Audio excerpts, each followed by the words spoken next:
반갑습니다. 저는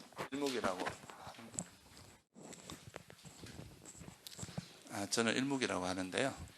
오늘부터 한 5회에 걸쳐서 청정도론에 대해서 간단하게 그냥 이제 개요 정도만 제가 좀 설명을 드리겠습니다. 이 청정도론이 내용이 여러분 아시다시피 한 세 권 정도로 구성이 되어 있고요. 양이 꽤 많습니다. 약 23개의 챕터로 구성이 되어 있기 때문에 사실 이걸 5회 만에 이제 다 한다는 것은 상당히 이제 좀 시간상의 부족한 면도 있고요.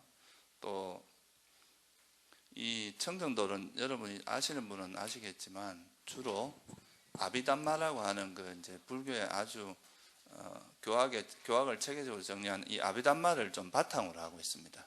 그래서 아비담마를 기본적으로 이제 이 배경에 깔고 있기 때문에 아비담마를 모르는 상태에서 이제 이거를 공부를 하게 되면 상당히 어려운 점들도 많아요. 그래서 여러분들이 아비담마를 이제 좀 공부를 하신 스님들 한번 손들어 보시겠어요? 따로 공부하신 분 있으세요? 그러니까 아비담마를 공부하지 않은 경우에는 이제 이 내용을 이제 여기 있는 그대로 하게 되면 상당히 좀 복잡한 내용이고 또 그걸 설명하기 위해서는 상당히 많은 시간이 소요됩니다. 그래서 제가 어떻게 할까 좀 생각을 하다가요. 일단은 기본적으로 여기에 나오는 모든 그러니까 이제 그걸 다 설명을 드리기는 어렵고, 그러니까 청정도론에 나오는 그 기본 뼈대 전체 이제 청정도론이 어떻게 구성되어 있는지 거기에 대해서 좀 설명을 드리는 게 더 낫지 않을까 싶어서요. 그래서 전체적으로 이제 청정도론이 어떻게 구성되어 있고 어떤 내용으로 되어 있다 하는 점에서 주로 설명을 드리고요. 그리고 이제 이 아비담마를 바탕으로 한 그런 내용은 조금 생략을 하고, 선생님들 중에서 뭐 아비담마에 대해서 좀 공부를 하고 싶으신 분들은 또 따로 제가 이제 옛날에 제가 복령사에서 그 아비담마를 한 학기 동안 그 강의를 한 적이 있습니다. 그래서 그 자료가 아마 유튜브에 저희 선언 홈페이지나 이제 유튜브에 보면 올라가 있으니까 그걸 좀 참고로 하시면 될 것 같고요. 오늘은 이제 청정도론이라고 하는 것의 전체 구조를 한번 같이 공부해 보는 방향으로 하겠습니다. 일단 이 청정도론이라고 하는 것의 그 제목의 의미부터 먼저 간단히 좀 설명을 드릴게요. 청정도론은 이제 빨리어로 위수띠 막다라고 하는 거의 번역인데요. 이 위수띠라는 말이 이제 청정이라는 뜻이고요. 막가라는 것은 이제 도라는 뜻입니다. 그래서 이 위수띠 막가라는 것은 청정에 이르는 길, 뭐 이런 뜻으로 해석이 될 수 있습니다. 뭐 론이라고 하는 것은 이제 논서다 이 말이죠, 그죠? 그래서 청정에 이르는 길인데 이 청정이란 말은 우리나라에서도 많이 쓰죠. 근데 이 청정이란 말은 원래 그러니까 열반을 뜻하는 말입니다. 우리가 이제 모든 번뇌가 소멸된 열반의 상태를 보통 이제 청정이라고 말합니다. 그래서 도는 이제 그 열반에 이르는데 열반에 이르기 위해서는 어떤 방법을 써야 되느냐 하는 그 이제 방법론을 설명하는 거죠. 그래서 이거는 사실 뭐 한마디로 말하면 여기서 말하는 도는 팔정도라고 이해하시면 됩니다. 그러니까 열반에 이르는 그 방법으로서 팔정도를 설명하고 있는 거죠. 그래서 이거는 이제 한마디로 말하면은 그 열반에 이르는 길 이렇게 이해를 할 수 있습니다. 우리가 열반에 이르기 위해서는 어떻게 해야 되느냐, 그 열반에 이르는 길에 대한 가르침이다. 이렇게 이해를 하시면은 가장 무난할 거라고 생각합니다. 그래서 다시 말해서 이 청정도론은 한마디로 말하면 이제 사성제 중에서도 팔정도에 대한 해설이라고 보시면 됩니다. 이 팔정도를 어떻게 이제 닦아 나가는지 그거를 조금 더 체계적으로 설한 거고요. 그리고 이거는 이제 사부니까야의 주석서라고 하기도 합니다. 우리가 이제 사부니까야라는 거는 사분이가가 있는데 우리가 경전에서 그 사분이가를 보는 데 있어서 좀 주석서 역할을 합니다. 이 청정도론을 보고 나서 경전을 보게 되면 좀 더 이제 경을 보기가 쉽다는 의미가 있죠. 그래서 이건 아까도 말씀드렸지만 아비담마를 좀 바탕으로 집필되어 있기 때문에 이거에 대해서는 약간은 그러니까 좀 이제 비판적인 이야기를 하는 사람들도 있습니다. 그러니까 너무 이제 수행을 아비담마를 바탕으로 설명을 했기 때문에 너무 수행이라는 게 이제 보편적으로 할 수 있는 건데 너무 전문화 시켜놨다. 이런 거에 대한 비판도 있어요. 특히 이제 그 지혜, 위파사나 쪽에서는 너무 이제 전문화된 거에 대한 것은 좀 수행을 현실과 좀 현실에서 멀어지게 하는 그런 의미도 있다. 이렇게 이제 이야기하는 사람도 있습니다. 그러니까 이 청정도론의 이제 되게 특이한 점이 뭐냐 하면요. 청정도론, 예? 이렇게 하는 게 소리가 더 잘 들리는가요? 네. 청정도론이라고 하는 것은 그 특이하게 이게 뭐냐면 수행의 과정을 7가지 청정으로 나눴다는 게 또 아주 특이한 다른 데서 이제 보기 힘든 또 이래 특성이라고도 할 수 있습니다. 이 7청정에 대해서는 제가 조금 이따가 다시 배경 설명을 드리기로 하고요. 그래서 이제 이 기본적으로 이 청정도론은 약 기원 후 한 5세기, 그러니까 불멸 후 한 1000년 정도 된 시기에 이제 완성된 책이라고 보시면 됩니다. 이 청정도론의 저자가 누구냐 하면 붓다고사예요. 붓다고사는 이제 부처님의 번역을 한 불음이라고 번역을 하는데요. 부처님의 음성이다. 부처님의 음성을 전해주는 분이다. 뭐 이런 의미로서 붓다고사라는 이름을 씁니다.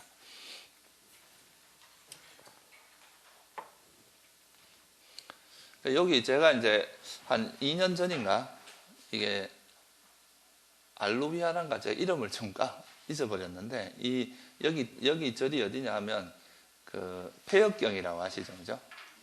우리가 폐역경이 이제 5세기 정도에 그게 이제 최초로 문자로 기록된 게 폐역경인데 그 폐역경을 모셔놓은 절입니다, 여기가. 거기 가면은 여기 보면 글자가 붓다고사 케이브라고 있죠, 그죠? 붓다고사 스님이 머물던 동굴이 있어요. 그래서 한번 우리가 책으로만 보던 거를 직접 가서 이제 여기에서 붓다고사 스님이 계셨던 곳이다 이런 걸 느낄 때 아주 인상 깊었습니다. 이게 이제 폐역경을 만들 때 그 모습을 간단히 이제 나타낸 거고요. 그래서 이 붓다고사 스님은 실존 인물이고 이제 스리랑카에서 이제 살았던 분이라고 할 수 있습니다. 뭐 이런 배경 같은 건 여러분들이 청정도론을 가지고 계시면 청정도론 앞에 보면은 자세히 나와 있으니까 이거는 제가 시간 관계상 생략을 하도록 하고요. 그러면 이제 이 청정도론의 배경이 뭔가를 간단히 말씀을 드리면 이게 이제 엉킨경이라는 상류단 니까야에 보면은 요 S라고 표현된 거는 상류단 니까야를 표현하는 겁니다. 그러니까 선생님들 그 초기불전 연구원에서 나온 사부 니까야 혹시 가지고 계시는지 모르겠는데 거기 보면 여기 표시가 S라고 표시된 거는 상류단 니까야라는 이제 경전이라는 표시고요. 1이라는 거는 이제 1장. 상류단 니까야는 약 56가지의 그 상류다가 있습니다. 주제별로 모은 거거든요. 상류다란 말은 주제별로 모았다는 뜻입니다. 그리고 첫 번째 주제에서 23번째 경전이다 이런 뜻입니다. 여기 보면 엉킨경이라는 경이 있는데 여기에서 이제 이런 어떤 이제 천신인가 누가 이렇게 부처님께 묻습니다. 우리 마음에는 엉킴이 있는데 이 엉킴을 어떻게 풀어야 됩니까? 라고 이제 질문을 하죠. 그래서 이 엉킴을 푸는 방법에 대해서 부처님께서 말씀하신 게 뭐냐 하면 거기 이제 두 번째 있는 구절인데요. 통찰지를 갖춘 사람은 개의 굳건히 머물러서 마음과 통찰지를 닦는다. 이렇게 하면 이제 우리가 엉킴을 풀 수 있다. 이렇게 이제 부처님께서 말씀을 하셨어요. 그래서 한마디로 이 경전에 있는 이 구절에 대한 해석이라고 이야기를 합니다. 이 청정도론이. 이 구절을 조금 더 구체적으로 어떻게 이제 이 말의 의미가 뭔가를 지금 이 청정도론이라는 그 아주 방대한 여러분들이 아마 보셨는지 모르겠는데 이 세 권이 약 한 1500페이지가 넘습니다. 한 권이 한 500페이지가 정도 되니까 굉장히 많은 분량으로서 이걸 설명을 했습니다. 그러니까 여기서 왜 그리고 이 청정도론에서는 7청정이라고 하는 것을 이제 도입을 했느냐, 이것도 배경이 있습니다. 또 맞지마니까야 24번째 경전, 이 M이라는 것은 맞지마니까야라는 뜻입니다. 이 맞지마는 이제 경전 길이가 한 중간 정도 되는 것을 모아놓은 경전이죠.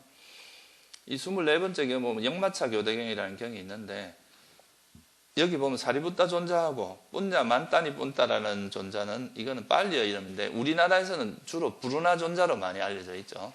이 사리불 존자하고 부르나 존자의 대화입니다. 이 대화에서 사리불 존자가 이제 부르나 존자한테 이렇게 거기에 7가지가 나와요. 개청정, 심청정, 그다음에 견청정, 도의청정. 이제 앞으로 공부를 하게 될 겁니다. 그 7가지 청정에 대해서 이제 쭉 설명을 하면서, 당신은 개청정을 위해서 수행을 합니까? 아니면 심청정을 위해서 수행을 합니까? 이렇게 물어요. 그러니까 나는 그런 걸 위해서 하는 것이 아니다. 나는 이제 청정한 열반을 위해서 수행을 한다. 그러면서 이제 이 설명을 한 게, 이제 옛날에는 지금처럼 교통수단이 발달 안 했으니까 말을 타고 가다가 이제 어느까지 타고 가면 그 다음 말을 바꾸고 이렇게 해서 갔잖아요. 그죠? 그런 것처럼 말을 타고 가는데 이 말을 이제 어디까지는 이걸 타고 가고, 이런 것처럼 처음에 수행을 시작해서 처음에는 개청정을 통해서 어느 지점까지 가고, 그 다음에 개청정에서 심청정, 이렇게 해서 단계별로 내가 원하는 목적지에 도달한다. 이렇게 대답을 합니다. 그래서 그 부분을 여기서 이제 모티브를 잡아서 이때 이제 부르나 존자가 말씀하신 그 단계가 7가지 단계거든요. 7가지. 아까 말했던 개청정하고, 여기 보면은 이제 7가지에 대해서 나와 있는데요. 처음에 개청정, 심청정, 견청정, 도의청정, 도비도 직견청정, 행도 직견청정, 직견청정, 그리고 나서 이제 완전한 열반을 내가 성취한다. 이렇게 이제 설명을 합니다. 그래서 이 구조에 따라서 이제 집필한 것이 바로 이 청정도론의 7가지 청정입니다. 그러면 이 7가지 청정을 다시 우리가 좀 익숙한 개정해라고 하는 걸로 우리가 다시 이제 좀 재구성을 해보면요. 개청정이라고 하는 거는 이제 말 그대로 개에 해당합니다. 그 다음에 심청정이라고 하는 거는 이제 개정해야 할 때 선정, 산매를 닦는 걸 이야기하고요. 해는 이제 나머지 5가지는 해청정에 해당합니다. 그래서 개정해로 나누는데 이제 해를 5개로 나눈 거라고 생각하시면 돼요. 이제 개정해에서 해를 5가지 단계로 이렇게 분류를 해서 어떻게 우리가 이제 의식이 성장해 가는지에 대한 설명입니다. 지혜가 성장해 가는. 그래서 처음에 이제 팔정도하고도 이렇게 비교를 해보면요. 팔정도에서는 사실 스님들 다 알고 계시겠지만 이제 팔정도의 처음이 뭡니까? 정경과 정사유잖아요. 그죠? 사실은 팔정도의 구조를 보면 해계정으로 되어 있어요. 이 팔정도의 순서를 보면 처음에 정견, 정사유가 나오고 그 다음에 이제 바른말, 바른행위, 바른생각 이 계에 해당하고 바른노력, 바른기억, 바른집중 요게 이제 정에 해당합니다. 그래서 원래 팔정도에서는 해계정으로 되어 있는데 이제 이 칠청정에서는 계정해로 바꿔게 이제 좀 다르게 구성을 했는데 이 이유는 제가 조금 이따가 다시 설명을 좀 드릴게요. 그래서 어쨌든 이제 해라는 부분이 좀 더 단계가 복잡해서 이 해청정을 해에 관한 부분을 5개로 나누어서 총 7가지 7청정으로 이제 나눈 겁니다. 견청정이라는 건 이제 견해의 청정이고요. 도의라는 거는 건널 도자에다가 의심 의자입니다. 그러니까 의심을 건너는 청정이다 이 말이고요. 도비도라는 거는 도가 있고 비도. 이것은 도다, 이것은 비도다. 다시 말하면 이거는 진짜 깨달음이고 이것은 깨달음이 아니다. 이런 거에 대해서 바르게 하는 청정이라는 거고, 행도라는 거는 도를 행한다 이런 말입니다. 그래서 도를 행하는 도닦음이라고 이제 이 초기불전연구원에서는 이걸 도닦음이라고 번역을 했죠. 그 대림스님이 이제 청정도로는 대림스님 번역하셨죠. 그래서 이 도닦음이라고 번역을 했습니다. 그리고 직연청정은 깨달음을 이야기합니다. 이제 마지막. 요 자세한 거는 나중에 이제 하나하나 우리가 공부를 하게 될 겁니다. 그래서 이렇게 해서 7가지 청정으로서 이제 우리가 수행의 단계를, 수행의 과정을 설명한 것이 바로 이 7청정이라고 하는 거다. 이렇게 이해를 하시면 되겠어요. 사실 이제 이 팔정도 자체는 해부터 시작을 하게 되어 있습니다. 왜냐하면 이 수행이라고 하는 게 사실 부처님께서 만약에 부처님께서 이 세상에 나지 않으셔가지고 부처님께서 이런 법문을 안 하셨다면 우리 스스로 깨달으려고 하면은 굉장히 많은 세월이 걸린다고 이야기를 합니다. 이건 뭐 이루 셀 수 없는 세월이 걸린다고 하죠. 근데 이제 부처님께서 이 세상에 출연하셔가지고 이제 이런 법문을 하셨기 때문에 우리가 그 법문을 듣고 공부를 하기 때문에 어떻게 보면 뭐 이 생에서도 여러분들이 깨달음을 얻을 수도 있고 단시간에 얻을 수도 있는 이유는 우리가 이제 부처님의 가르침을 들었기 때문에 그렇다는 거죠. 그래서 부처님께서는 원래 이제 해를 먼저 설하셔가지고, 그러니까 당신이 깨달은 바를 먼저 이렇게 제자들한테 기본 어떻게 수행을 해야 되는지 그 방향성을 먼저 이야기하는 게 사실은 해입니다. 그리고 나서 이제 계를 지키고 또 선정을 닦고, 그러다 보면 마지막으로 이제 이 선정을 바탕으로 해서 해를 닦으면, 처음에 이제 시작을 할 때는 우리가 거의 이론에 가깝죠. 그냥 부처님께서 이렇게 설하셨다 하는 걸 듣고 시작을 하는 거지만, 이제 나중에 우리가 수행 과정을 통해서 직접 관찰을 해서 그걸 이제 터득하는 단계가 되면은 그때는 이제 우리가 스스로 그걸 체득하는 그런 단계가 되죠. 그래서 해로부터 시작을 해서 계정으로 닦아서 다시 해를 완성하는 구조가 되어 있는 거죠. 그래서 부처님 여기서는, 그러니까 청정도론에서는 먼저 해를 배우는 그거를 여기서는 뭐라고 표현을 하냐면요, 통찰지의 토양이라는 표현이 나옵니다. 이게 아마 14장인가 어디 보면은 통찰지의 토양이라는 게 있는데, 스님들이 이제 부처님의 제일 핵심적인 게 사성제입니다.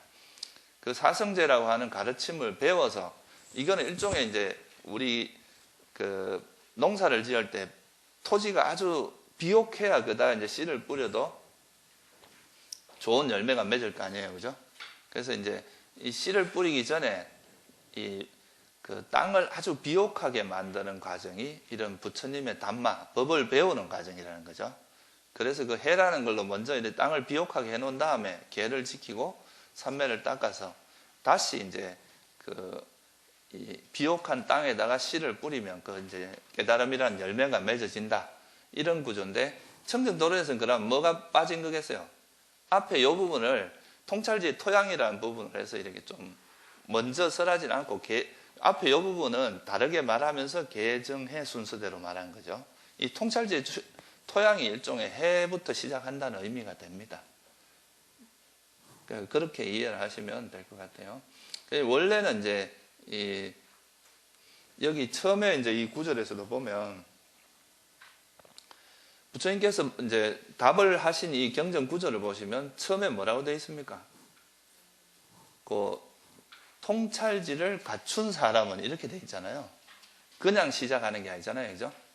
통찰지를 갖춘 사람은 계국건이 머물러서 그다음에 이제 마음과 통찰지를 닦는다, 이렇게 나와 있죠, 그죠? 그러니까 여기서 통찰지를 갖춘 사람이라는 거는 결국 그 정견을 갖춘 사람을 이야기하거든요. 그러니까 이거는 이제 사성제라고 하는 그 가르침을 배워서 먼저 머리로라도 익혀야 된다는 이야기예요. 그걸 익힌 다음에 이제 계에 머물고 마음과 통찰지를 닦아서 그걸 자기 걸로 체득하는 과정이다. 이렇게 이해를 하시면 좋을 것 같습니다.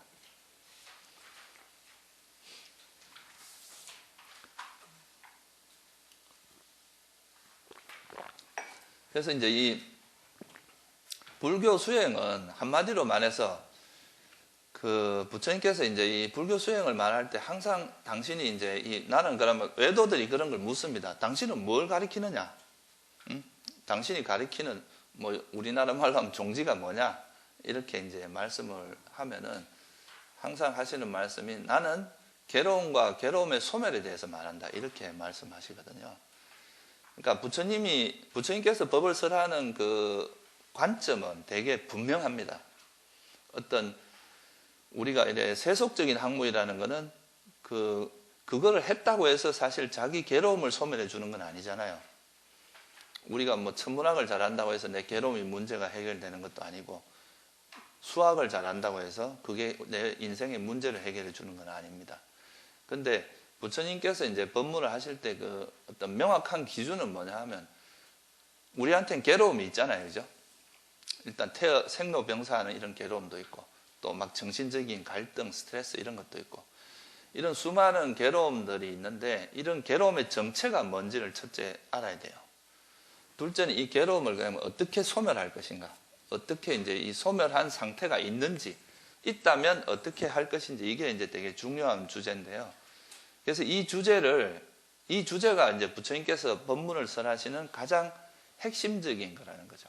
제일 그 주된 그 가르침의 포인트가. 그래서 이걸 우리나라에서는 주로 뭐라고 많이 말하느냐 하면 이고덕락이란 말 들어봤죠, 그죠? 이 괴로움을 여의고 이제 구경의 그런 행복을 얻는다. 이거는 또 다른 말로 하면 뭐하고 관계 있느냐 하면요. 결국은 이제 우리가 괴로움이라는 것에 대한 정확한 이해를 의미합니다. 또 괴로움이 벗어난 그 행복, 소위 말해서 이건 어떻게 보면 행복론이라고도 말할 수 있어요. 행복이라는 것이 뭔가 이거는 다른 말로 하면 또 어떻게 이해를 할 수 있냐면 우리가 보통 알고 있는 행복이라는 것은 왜곡되어 있다는 뜻이에요. 전도되어 있다. 보통 사람들은 행복이 아닌 것을 행복이라 생각하고 쫓아간다는 거죠. 대표적인 게 이제 감각적인 쾌락들. 그러니까 우리는 보통 세속에서 사는 사람들은 전부 뭐 이제 오용락을 쫓아서 가잖아요. 그죠? 그 오용락을 쫓아가는데 부처님이 보시기에는 왜 그 사람들이 오용락을 쫓아가느냐? 그 오용락이 행복이라 생각하니까 쫓아가는 거거든요. 근데 부처님이 보시기에는 이 오용락을 쫓아가는 삶은 괴로움이라고 보신 거예요. 그러니까 이거는 그러니까 행복에 대한 정의가 다른 거죠. 당신이 보시는 행복이라는 정의와 일반 사람들이 보는 행복에 대한 정의가 다릅니다. 그래서 이제 이것을 만약에 정확히 알지 못한다면 어떤 일이 발생하겠어요? 그러니까 행복이 아닌 것을 행복으로 쫓아가면은 자기가 아무리 노력을 한다 해도 그 노력이 별 의미가 없는 노력이 된다는 거예요. 내가 그 길을 쫓아갔을 때 그 실제 이익이 있어야 되는데 본질적으로 괴로움인 것을 행복으로 생각하고 쫓아가니까 그건 아무리 노력을 해도 결국 얻어지는 것은 계속 헐떡거림이나 이제 그것에 대해서 갈증만 계속 늘어나지 실제로 그 얻어지는 행복이 없다는 거죠. 그래서 부처님께서 왜 괴로움과 괴로움의 소멸이라고 이야기하셨나 하면 이 괴로움이라는 것에 대한 정의가 굉장히 중요하다는 뜻입니다. 이 괴로움이 뭔지를 알아야 된다, 그죠? 괴로움과 행복을 우리가 세간적인 그런 이제 어떤 틀은 다 버려야 된다는 거예요. 세간적인 건 버리고 정말 부처님께서 말씀하신 괴로움과 행복의 정의가 뭔가 그거를 정확히 아는 것, 그거에 대해서 명확히 설한 가르침이 바로 사성제입니다. 이 사성제라고 하는 것의 내용은 그겁니다. 그래서 이 괴로움을 소멸하고 불교는 한마디로 괴로움과 괴로움의 소멸에 대한 가르침이다. 이거를 좀 확실하게 이해를 하는 게 중요합니다. 그리고 그래서 이 괴로움과 괴로움으로 근데 일반적으로 사람들은 괴로움을 행복이라 보고 행복을 괴로움으로 본다는 거예요. 이걸 우리가 뭐라고 하냐면 전도몽상이라고 이야기를 합니다. 전도된 생각이다. 이 빨리어로는 위빨라사라고 이야기하거든요. 위빨라사. 이건 인식이 전도되어 있다 이거예요. 그러니까 아닌 것을 사실이 아닌 것을 사실로 보고 사실인 것을 사실이 아닌 걸로 본다는 거죠. 그래서 이거를 바로잡는 것이 어떻게 보면 이제 불교에서 이제 추구하는 거고 그렇게 해야 괴로움을 벗어날 수 있다는 거예요. 그러니까 어떤 면에서 그래서 어떻게 보면 이 불교 수행이 좀 어려운 면도 있습니다. 실제 어려워서 어렵다기보다 우리가 지금까지 살아오던 인식의 어떤 틀, 패러다임이 완전 바뀌어야 되거든요, 이게.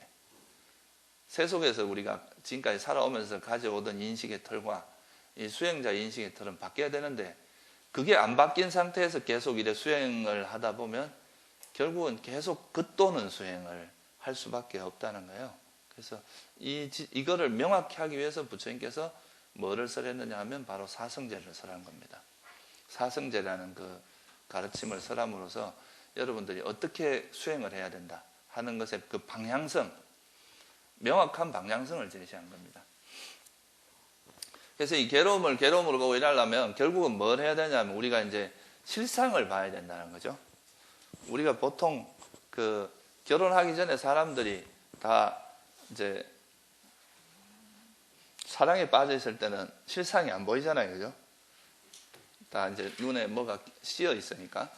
근데 이제 같이 살다 보면 그 같이 살면서 이전에 보지 못했던 것들을 보게 되는데 그런 게 실상이란 말이에요. 실제 모습입니다.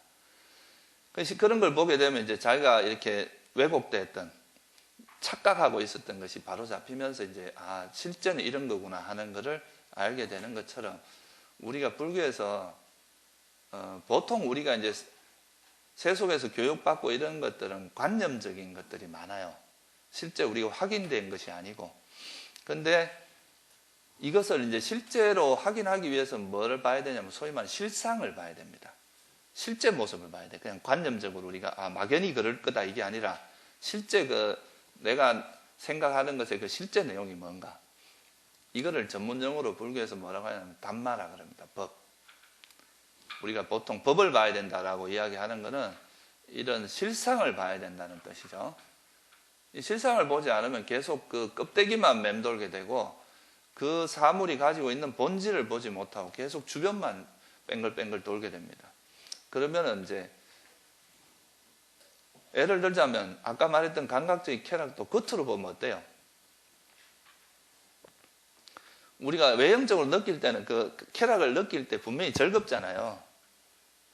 행복하단 말이에요. 맛있는 거 먹어도 행복하고 또 뭐 이성과 만나서 이야기를 해도 행복하고 또 뭐 잠을 푹 자면 정말 이거 뭐 너무 행복하고 그런 게 있는데 그 행복의 이면에 숨어 있는 그 본질이라고 하는 걸 들어가 보면 이 감각적인 쾌락이라는 것은 부처님께서는 한마디로 뼈다귀에 비유를 했습니다. 그게 무슨 말이냐 하면 이 살은 다 도려낸 뼈다귀만 남은 거는 뼈다귀는 어때요? 냄새는 고기 냄새는 엄청 나잖아요. 근데 막상 먹으려고 하면 어때요? 먹을 건 하나도 없죠. 살을 다 도려냈으니까. 그러니까 이런 것처럼 감각적인 쾌락이라는 것도 그 되게 행복처럼 보이지만 막상 거기는 실제 행복이라는 요소는 하나도 없다는 거예요. 오히려 그것 때문에 돌아오는 괴로움이 많다는 거죠. 그래서 이제 이렇게 그 실제 실상을 들여다보는 것이 굉장히 중요한데 이거를 우리가 부처님께서 이제 법을 본다라고 이야기하는 거죠. 그래서 우리가 법이라는 개념은 사물의 실상을 의미합니다. 실상. 실상에 대한 이해가 이 불교에서는 굉장히 중요합니다. 이 실상을 이해하지 못하면 결국은 계속 어떤 관념적인 틀 속에 우리가 지금까지 세속에서 가지고 오던 그런 관념의 틀을 깨지 못하고 계속 그 속에서 머물 수밖에 없는 그런 상황이 된다는 거죠. 그래서 이제 부처님께서도 이 실상을 본 겁니다. 이 실상을 보고 나서 우리가 사는 이 존재계, 세상, 이런 실상을 보니까 이 실상은 뭐 결론을 이야기하자면 이제 우리가 보통 여러분 스님들이 많이 들어봤죠. 다섯 무더기 이런 말 들어봤어요. 오온. 우리 반야신계에서 맨날 조견 오온 계공이라고 이야기하잖아요. 그 오온이라고 나라고 하는 존재는 오온에 불과한 것이고 이 오온이라고 하는 것은 실제로 이거는 변하는 것이다. 이런 등등의 실상을 보기 시작을 한 거죠. 그러니까 이제 보니까 그 다음에 그 실상을 보고 나서 이제 진리를 본 거예요. 실상이 곧 진리 있는 그대로의 모습이거든요. 그걸 보고 나서 그거를 체계적으로 정리한 내용이 바로 뭐냐 하면 소위 말해서 사성제라고 하는 걸로 정리를 한 겁니다. 부처님이 보신 그 내용은 어떻게 보면 말로서 표현 안 해도 알 수 있는 것들이에요.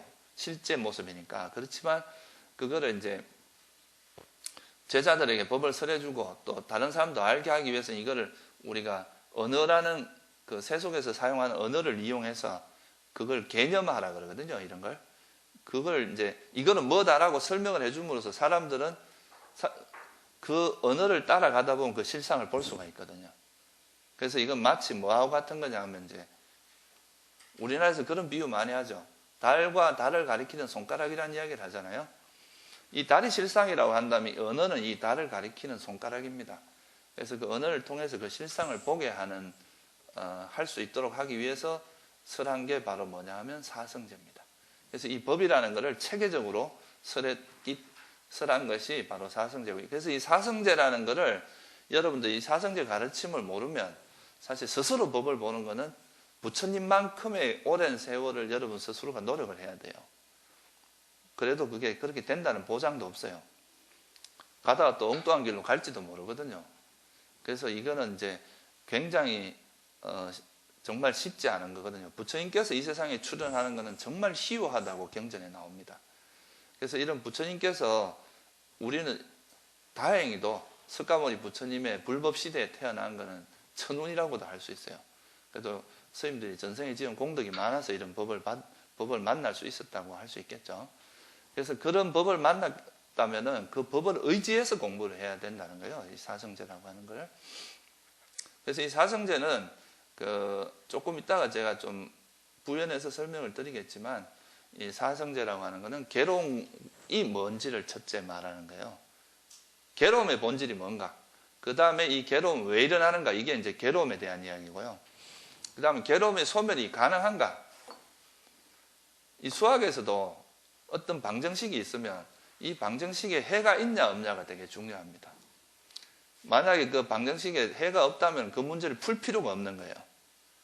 그런데 이제 해가 있다면은 이거는 이제 우리가 풀 수 있는 문제고 그러면 이제 접근이 가능한 거죠. 마찬가지로 만약에 괴로움의 소멸이라고 하는 그 상태가 없다면은 우리가 하는 노력이 별 의미가 없는 노력이 됩니다. 그런데 부처님께서는 이 괴로움의 소멸이 있다고 선언하신 게 멸성제예요. 그리고 괴로움이 뭔가를 말하는 건 고성제고 괴로움의 원인이 집성제라면 이 괴로움이 소멸이 가능하다. 실제 그런 상태가 있다고 이제 말씀하신 게 멸성제고 그러면 그 있다면 어떤 방법이 있느냐? 그게 바로 이제 도성제, 그러니까 팔정도로 설하셨죠. 이 깨달음에 이르는 길을 이제 그 도성제로 설했는데 그 도성제의 실제 내용은 팔정도입니다. 그래서 이 도성제의 의미가 뭐냐면 괴로움의 소멸로 인도하는 길입니다. 그러니까 이거는 한마디로 말해서 불교 수행은 뭐라는 거예요? 팔정도다. 이렇게 한마디로 표현할 수 있습니다. 그러니까 우리가 불교에서 말하는 수행은 팔정도를 말하는 겁니다. 그 수행 방편은 다양할 수도 있어요. 화두가 될 수도 있고 위파사나가 될 수도 있고 다른 방법도 될 수 있는데 중요한 건 뭐냐 하면 이 팔정도라고 하는 그 요소가 그 수행 방법 속에 녹아 있어야 돼.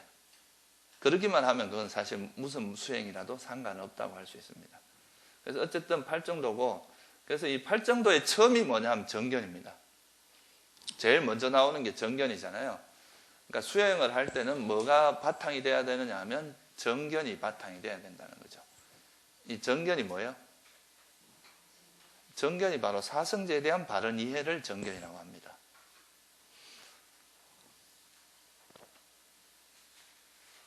그래서 사성제는 수행의 시작과 중간과 끝이라고 해도 과언이 아닙니다. 과언이 아니라 실제 그렇습니다.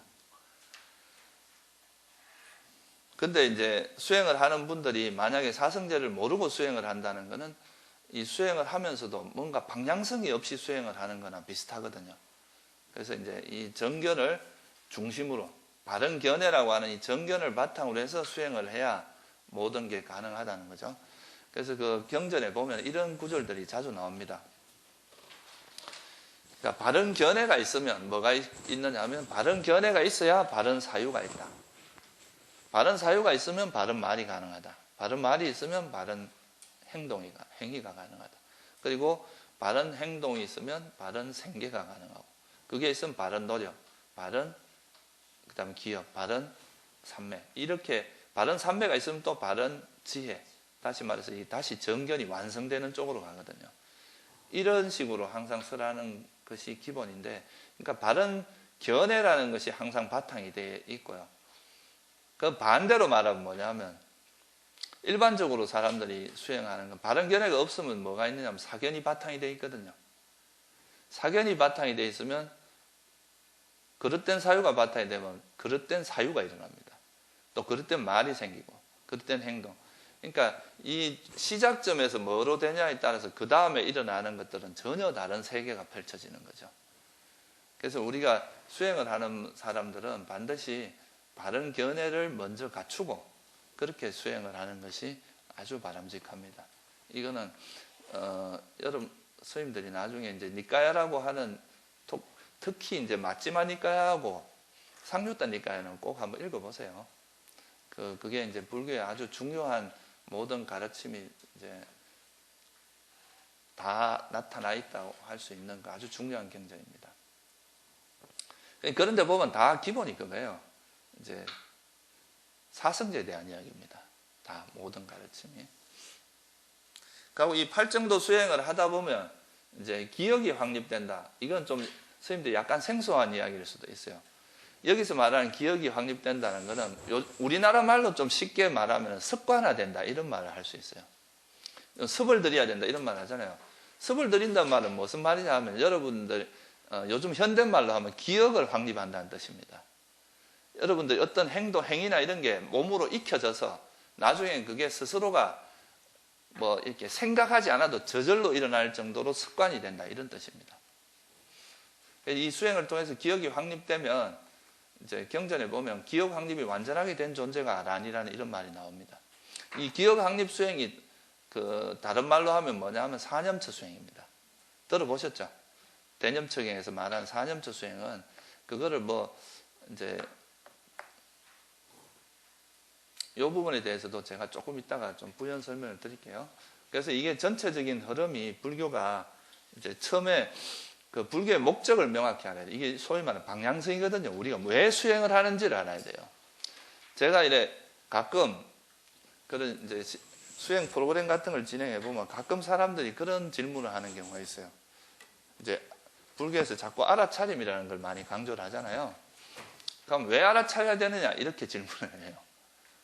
뭐 맨날 가면 알아차리라 그러고 뭐 이렇게 하는데 왜 이걸 해야 됩니까? 라고 이제 질문을 하는데 그게 결국은 뭐냐 하면 내가 스님들도 마찬가지죠. 이렇게 출가해서 수행을 하는데 내가 이 수행을 왜 하는가 그런 목적의식이 명확하지 않으면 스님들이 하는 노력이 모이질 않습니다. 이것 찔끔했다 저것 찔끔했다 이렇게 되는 거지 내가 방향성이 명확하면 무슨 일을 하더라도 그게 다 그 하나의 방향성으로 힘이 모이게 되거든요. 그런데 그런 방향성이 명확하지 않으면 자꾸 이제 노력이 일로 갔다 절로 갔다 뭘 했는지 뭐 하기는 많이 했는데 이게 뭘 했는지를 정확히 남는 게 없는 상태가 될 수도 있어요.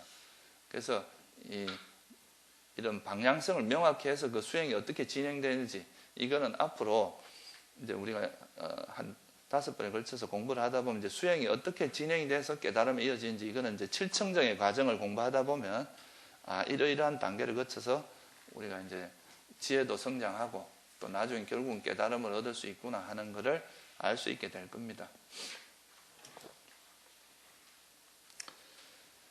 그러면 제가 아까 이제 법이라고 하는 걸 되게 중요하게 이제 말씀을 드렸는데 이 법이라고 하는 것이 뭔가에 대해서 우선에 좀 알아야 됩니다. 우리가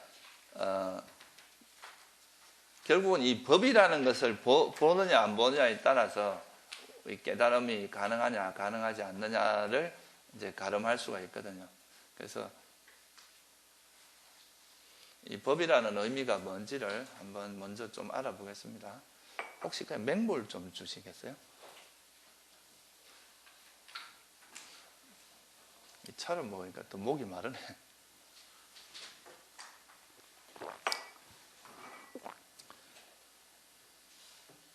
일단 아까 말씀드렸듯이 제일 쉽게 말씀드리면 법이라고 하는 건 실상입니다.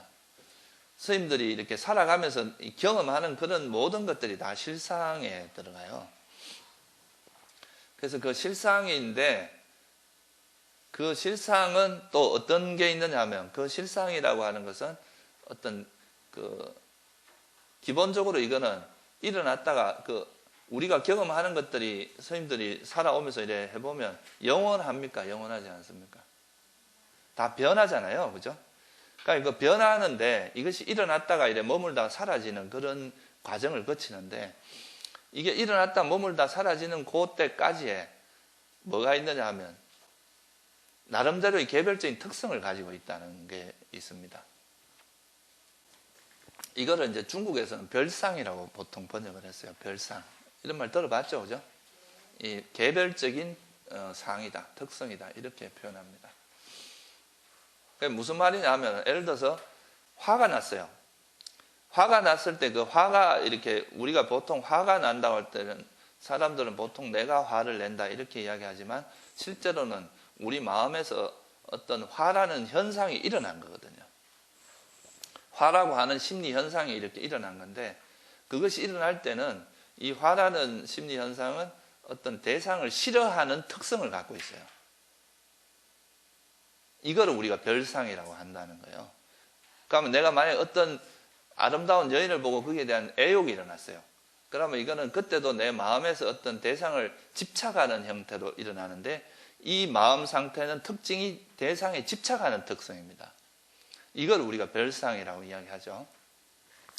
그러니까 어떤 현상이 일어날 때 그 나름대로 그 현상이 그 임시로 이렇게 일어나지만 그것이 가지고 있는 일어나는 동안에 가지고 있는 어떤 나름대로의 특성이 있다는 거죠. 그걸 우리가 별상이라고 표현을 했습니다. 그러니까 예를 들어서 제가 손을 이렇게 움직입니다.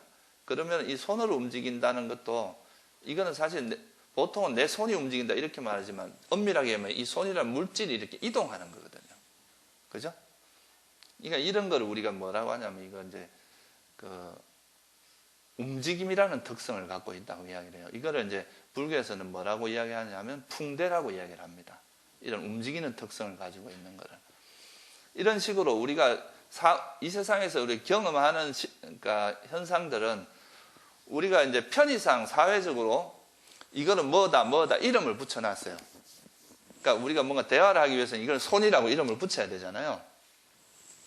그러니까 이걸 내가 손이 움직인다 이렇게 말을 하는데 이 손이라고 지칭한 손이라고 이름 붙이는 이것이 가지고 있는 실제 모습이 뭐냐? 실제 그러면 이거는 어떤 모습이라고 우리가 이해를 해야 되느냐? 이런 것에 대해서 이 실제 이 이름이 가지고 있는 실제 그 이름이 지칭하는 그 사물의 실제 모습이 뭔가를 이야기하는 게 바로 실상이고 이런 실상들은 나름대로 고유 특성을 가지고 있다는 거예요. 그래서 그거를 부처님께서 이런 고유 특성에 따라서 이 세상에 존재하는 모든 어떤 실상들을 분류를 하기 시작을 합니다. 안 그러면 우리가 이해하기가 힘들어요. 우리가 부딪히는 실상은 거의 무한대에 가깝거든요. 그러면 이거를 그 각각 하나하나를 이해하려고 하면 너무나 어렵단 말이에요. 이게 너무 방대하고.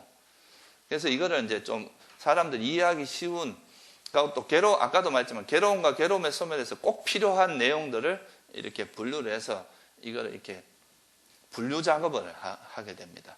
그렇게 해서 나온 것이 바로 이제 아까 말한, 이거는 대문자로 단마로 쓰는데요. 부처님의 가르침이라고 합니다. 이게 붓다 사사나. 그러니까 우리가 실상을 의미하는 것은 소문자로 써서 그냥 말 그대로 실상을 의미하는 거고 그 실상을 체계적으로 정리해서 그 설한 가르침을 붓다의 부처님 가르침. 우리나라에서는 보통 이걸 중국에서는 불법으로 번역을 했죠. 붓다 사사나. 그러니까 부처님의 법이라는 뜻입니다. 부처님의 가르침.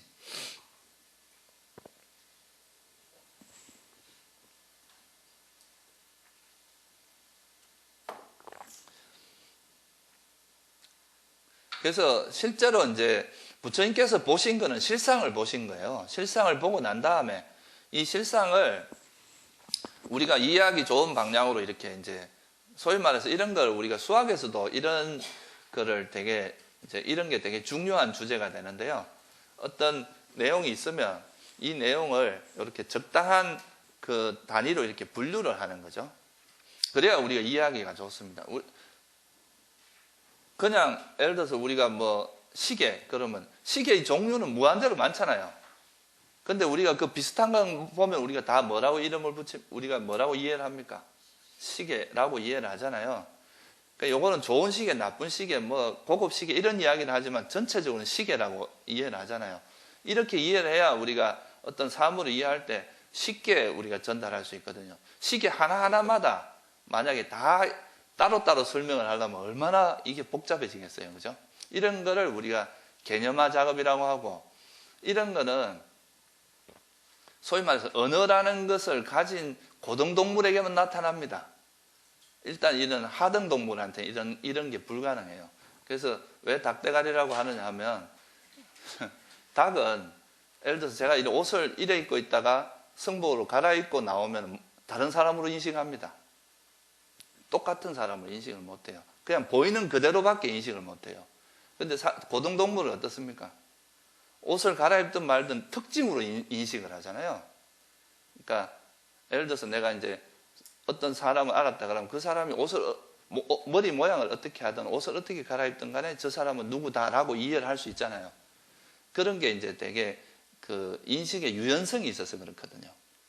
그러니까 우리도 이제 법을 이해할 때 모든 것을 다 하나하나를 따로 이해하려면 이건 너무 복잡해지거든요. 그러니까 비슷한 것들, 같은 특성을 가진 것을 똑같은 이름으로 붙여서 이해를 하면은 나중에 이제 나한테 어떤 다양한 현상이 일어나도, 예를 들면 탐욕도 종류가 얼마나 다양합니까? 사람에 대한 탐욕도 있고, 또 물건에 대한 탐욕, 뭐 또 내 명예에 대한 탐욕도 있고, 수많은 탐욕이 있지만 그거는 다 공통적으로 어떤 특징을 갖고 있어요.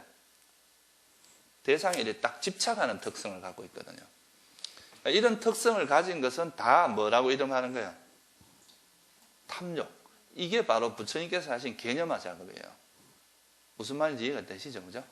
이렇게 해야 우리가, 이렇게 하면은 이 세상에 엄청나게 많은 이 세상의 현상들을 유한 게 아주 뭐 그렇게 많지도 않아요. 많아봐야 한 뭐 수십 개 정도 되는 그런 법으로서 다 분류가 가능하거든요.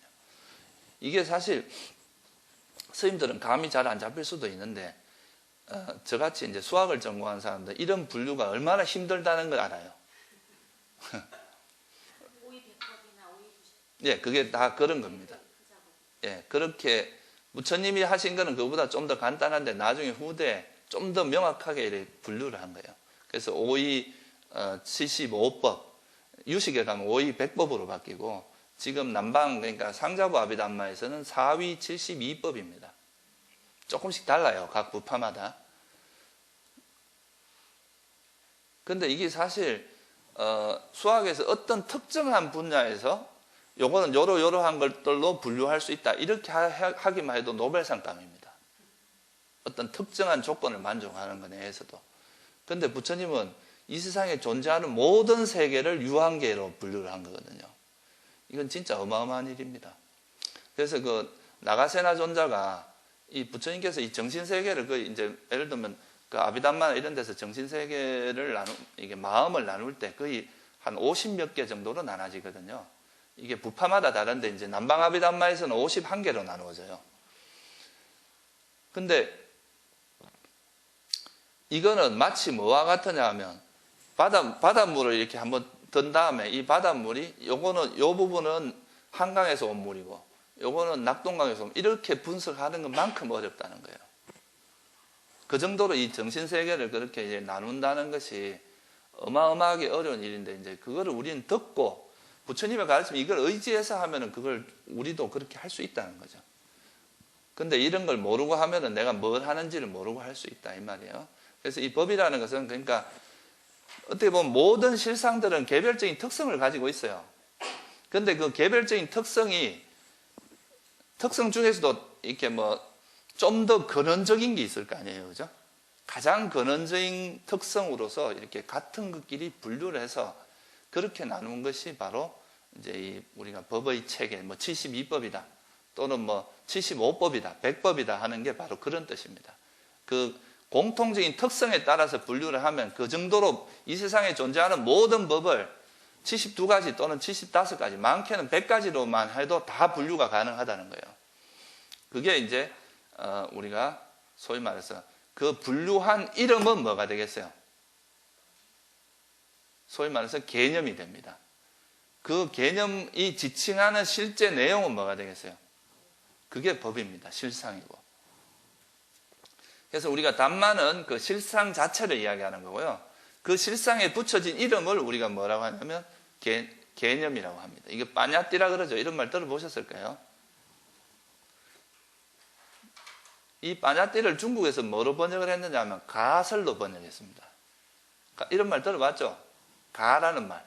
그죠? 임시로 그냥 이름 붙인 거다 이 말이에요. 실제라기보다는. 그러니까 이건 또 나라마다 언어는 다를 수 있잖아요. 우리는 탐욕이라고 하지만 그 영어에서는 그리드라고 번역한단 말이에요. 그러니까 이게 또 중국에서는 탐이라고 하잖아요. 그러니까 이게 나라마다 이름은 다 다른데 그냥 우리가 이제 어느 그 사회에 사는 사람들끼리 약속으로서 하는 거기 때문에 이거는 이제 다양성은 있을 수 있어요. 그렇지만 그 실제 그래서 이걸 가설이라고 하는 가설. 임시로 했다 이거죠. 임시로 설정해 놓은 거다. 선생님들이 좀 싫어할지 모르겠는데 제가 집합론을 가지고 좀 이야기를 해볼게요.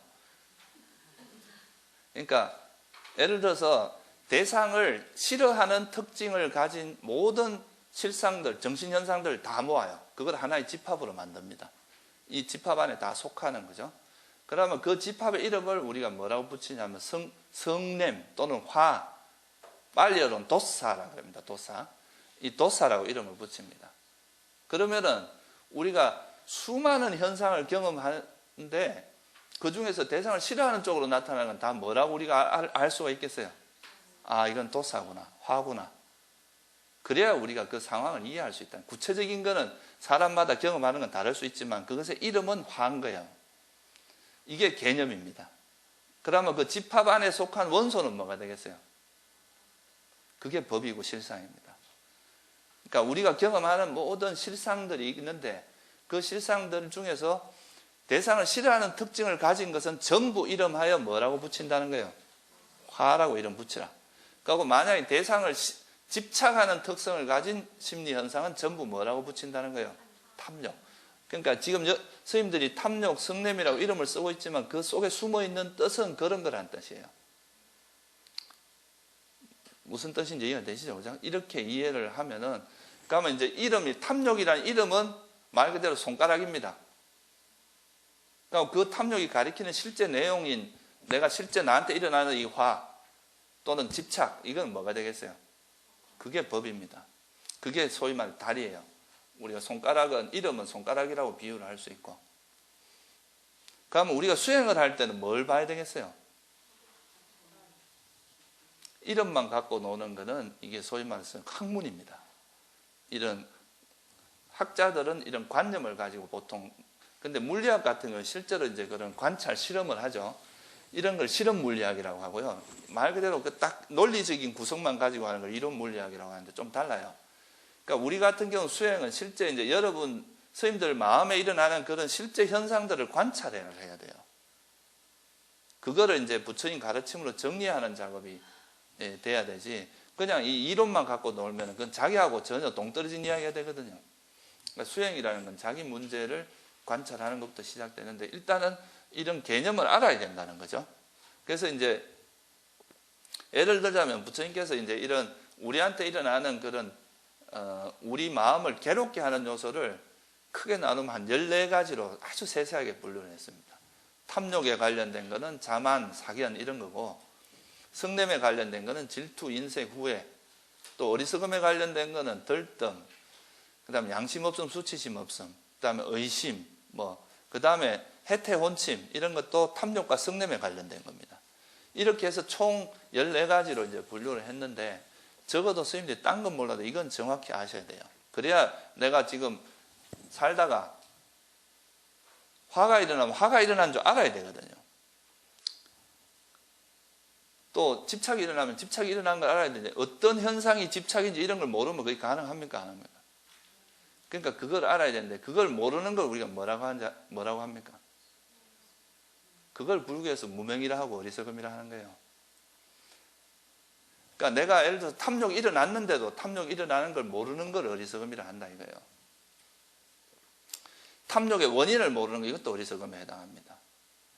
그래서 우리가 그런 자기한테 일어나는 그런 이제 마음 현상을 정확히 통찰하는 것이 굉장히 중요합니다. 이건 또 앞으로 또 계속 이야기할 거라서 지금 현재 이해하실 거는, 그러니까 개념과 법이 어떻게 되는지 좀 이해가 되시죠? 그죠? 뭐가 개념이고 뭐가 법이다. 그러니까 이제 우리나라에서 많이 좋아하는 말로 개념과 법은 둘이 아닙니다. 한마디로 말해서. 그러니까 개념, 우리가 탐욕이라고 이야기하면 이 탐욕이라는 개념만 이야기하면 이건 관념적이고 실론이 돼요. 근데 이 탐욕이라고 할 때 그 탐욕이 실제 나한테서 일어나는 또는 남에게서 일어나는 그 현상을 저걸 탐욕이라 하는, 이렇게 보면 탐욕도 이름이고 이 탐욕이 지칭하는 실상과 같이 있잖아요. 그죠? 이렇게 돼야 이게 수행이 됩니다. 아니고 그냥 이 이론만 가지고 노는 것은 수행이 안 되고 그건 학문이 되는 거죠. 그래서 이 두 가지를 좀 잘 이해를 하셔야 앞으로 우리가 불교에서 말하는 게 뭐라는 걸 알 수 있게 돼요. 그러니까 이 법을 보는 것이 이제 수행에서는 굉장히 중요합니다. 윗바사나 수행의 다 핵심은 실상을 보는 걸로부터 시작을 해요.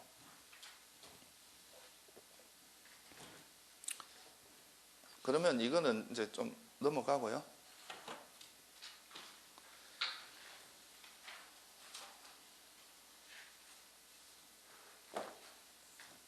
우리가 이제 반야신경에서 전도몽상이라고 이야기하는데요.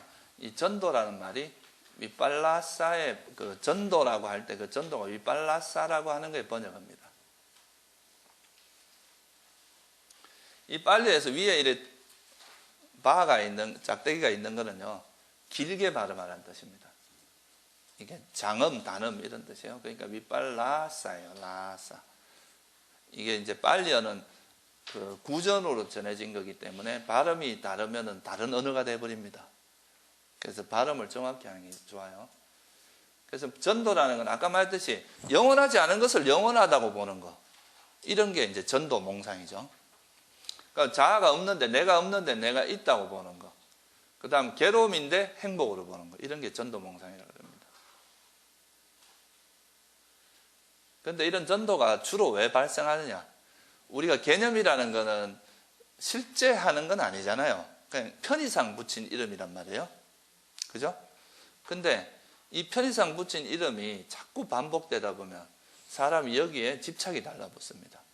그리고 이것이 고착화되고, 그러다 보면 이것이 마치 실제 있는 것처럼 생각하게 됩니다. 이래서 발생하는 것이 바로 전도다. 이렇게 이제 경전에 보면 이런 그 꿀덩어리 경이라는 경이 있는데요. 이건 꿀과 같이 정말 달콤한 법문이다 해서 부처님께서 이 경의 이름을 꿀덩어리라고 붙인 거예요. 근데 여기에 보면은 나라고 하는 것이 왜 일어나느냐? 이거는 개념이다 그랬어요. 나라는 거는 부처님께서.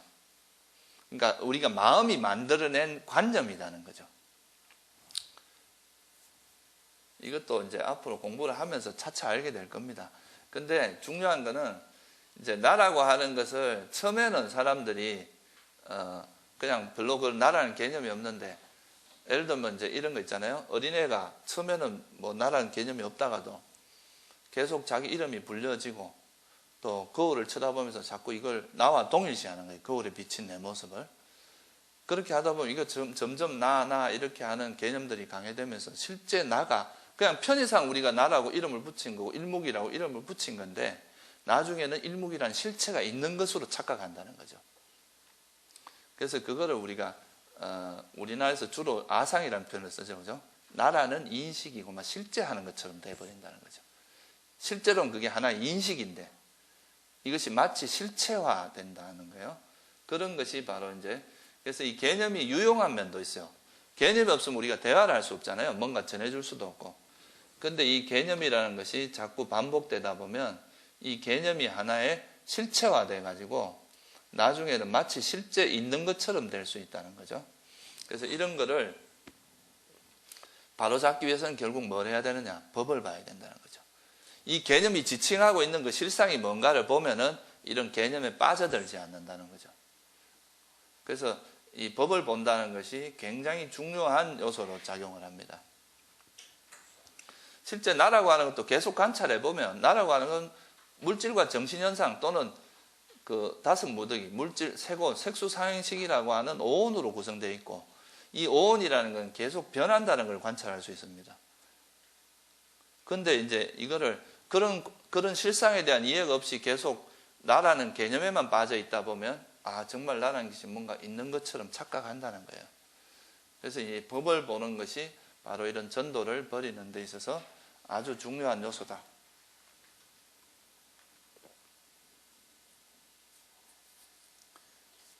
그래서 왜 사성제를 설했는가, 이거는 이제 제가 정리를 해보면, 그래서 이런 법을 부처님께서 이제 당신은 이런 세상의 존재, 특히 존재의 실상이 되게 중요합니다. 나라고 하는 것도 결국 존재잖아요, 그죠? 나라고 하는 존재의 그러면 실제 모습이 뭐냐? 라는 것을 이해하도록 하기 위해서 나라는 존재의 실상을 이제 이해하도록 하는데,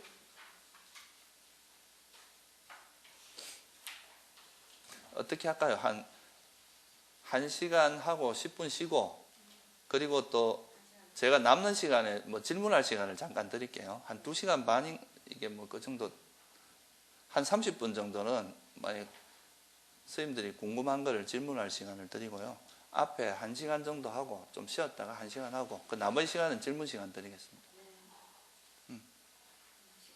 예, 잠깐 10분 정도 쉬죠.